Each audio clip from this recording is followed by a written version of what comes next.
तर आपल्या घरापुढच्या आंब्यांच्या झाडांना जो मोहर लागला होता ना, तर त्याचं रूपांतर झालं या छोट्या छोट्या कैऱ्यांमध्ये.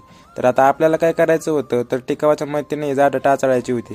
तर झाडं टाचाळायची म्हणजे काय करायचं, आंब्याच्या झाडाच्या खोडाला जी माती चिकटून राहिलेली असते ना, ती टिकावाच्या मदतीने अशी मोकळी करायची. म्हणजे जास्तीत जास्त पाणी यात मुरतं आणि फळं पण चांगली येतात.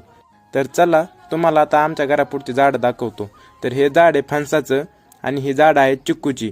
इथंच त्यांची छोटीशी बाग केली. आणि हे झाड आहे जांभळाचं. आणि इथं पुढे 2 नारळाची झाड आहेत.